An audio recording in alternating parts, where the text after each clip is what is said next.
All the reading I did at my summer job's really paying off now, isn't it? Anyway, here is World War Z. World War Z is a horror novel written in 2006 by Max Brooks, the son of Mel Brooks, a famous filmmaker, actor, comedian, songwriter. I think a lot of you know him. This book is very different from the movie. I think the caption, An Oral History of the Zombie War, kind of tips you off. Rather than following a singular character or group of characters, World War Z is a series of interviews all across the world years after the zombie war. Because of this, the story is able to cover a lot of ground and give us a lot of interesting world building without having to stretch it into a long series. Another major difference between the book and the movie is that the zombies are not like super fast or intelligent.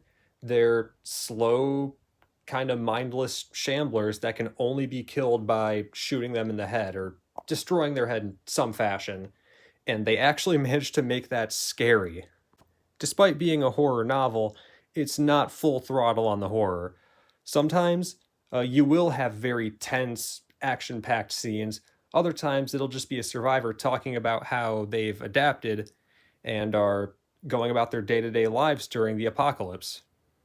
This is something I don't want to hold against the book, but it was written back in 2006.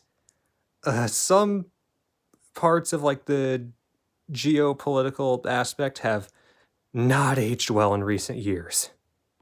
Yeah, I'm not a fucking bread tuber who's gonna get all hung up on that aspect. It's a really good book.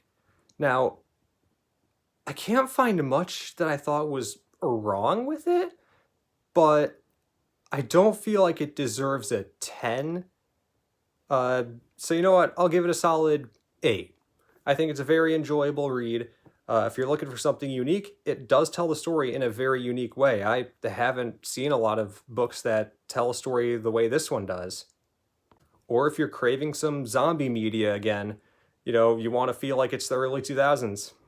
But good zombie media.